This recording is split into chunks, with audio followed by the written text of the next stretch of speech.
Hello, my name is James. Don't forget to subscribe to our channel. This week's episode of Manifest seems to draw inspiration from the real-life story of Chesley, Sully, Sullenberger. Sully's story was adapted into the hit Tom Hanks film, Sully, about a pilot who made a heroic call and saved a lot of lives. Nonetheless, ACARS attempts to shift any blame to him as a way to avoid a scandal. Contrails explores the story of Captain Daly, the pilot in charge of Flight 828. The opening gives us a brief glimpse at how this incident completely ruined his life. On the plane, Daly makes a snap decision to maneuver through a storm rather than avoid it. However, when he lands, everyone is prepared to let him take the fall. Everyone, except the passengers, since Cal arrives to thank him for everything. Vance quickly points out over the past 5 years, Captain Daly's evasive maneuvers are the only anomaly noticed. Just like that, Daly's reputation is ruined and he's poised to lose everything. However, one person might believe him. Cal informs Ben that he needs to help the man from the plane rather than babysit him. Ben volunteers Michaela to watch him and heads home to continue his investigation. He's interrupted by a phone call from Captain Daly, who invites him to head down to the airstrip. Daly knows the plane's disappearance wasn't his fault and Ben is the only one who seems to believe him. His wife and son refuse to see him, and Daly's life just seems really lonely. He hands Ben a binder full of every official report regarding the flight before bringing Ben into a simulation. There, the two experience the alleged storm which rocked Flight 828. However, Daly points out this storm is basically nothing compared to the one they actually went through. Not only is this a fake, but the government seemed to cover up the real one. In the binder, it shows that the report used for the simulator data was created on the day the plane disappeared. Returning home, Ben verifies that Daly's co-pilot has backed him up. However, what's even more interesting is that the meteorologist who was supposed to testify before Congress never showed. He surprisingly retired to Massapequa and hasn't been heard from since. Yet, Roger Menson, the meteorologist, was working on the coast where Flight 828 disappeared. The Department of Defense didn't like Roger's work on Black Lightning and threatened him into silence.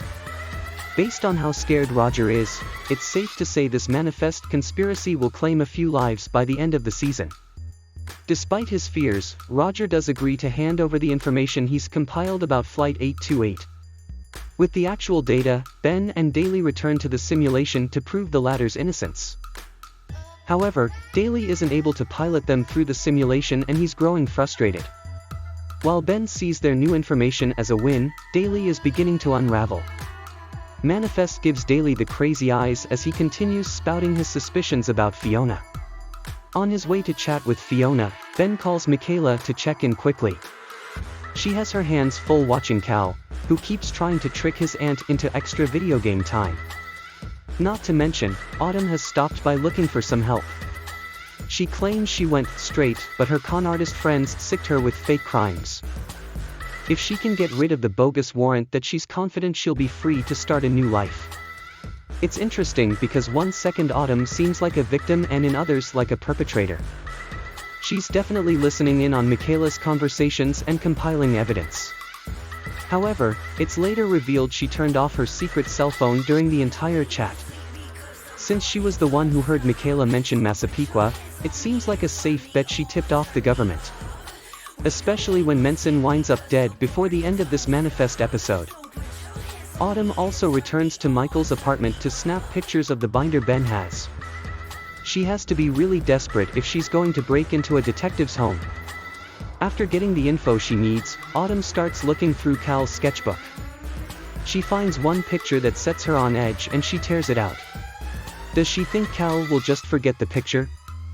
She seriously underestimates kids and their artwork. Michaela and Ben rush over to Daly's apartment, but it's empty. Instead, they find walls of conspiracy theories to prove he's become a fanatic. Ben is worried Grace sees him as this crazy person as well. However, Michaela quickly consoles him. They don't have much time to waste since Daly has kidnapped Fiona Shaw. Manifest has definitely been making us question Fiona's part in all of this. Her connection to the research has always made her suspect. However, the show seems to finally confirm her innocence. Fiona tearfully begs for her life and asks why would she have done an experiment but excluded herself from it. They don't seem to get a happy ending, with 2 fight pilots claiming they shot Daly down from the sky. However, we don't see a body or any carnage, so we don't believe these 2 are officially gone. Heading back to Mick's apartment, the 2 bicker over who could have given the government the information. Michaela knows Fiona was innocent but realizes the mug she left out had been moved. The Stone siblings are horrified to learn Autumn was the mole because she's had access to Cal this entire time. The 2 rush out the door to get to Grace in time, but she leaves her phone downstairs. When she goes to check on Cal, she finds his bed empty and windows open. If Cal manages to find his way safely to Ben and Grace blames her husband again, we might lose our minds. Especially because she spent most of Contrails, is a character easy to empathize with. She's encouraging of Cal's adoration of Ben and even gets along well with Michaela. Romance is put on the back burner on this week's episode, with Michaela slamming the brakes with Jared.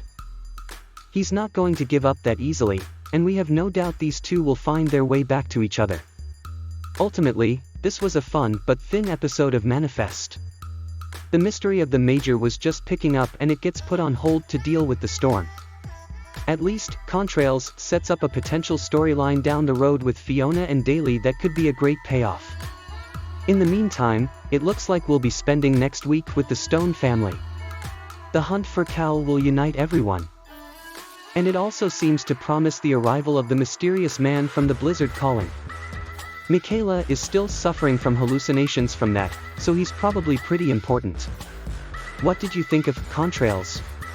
Be sure to tell us in the comments below.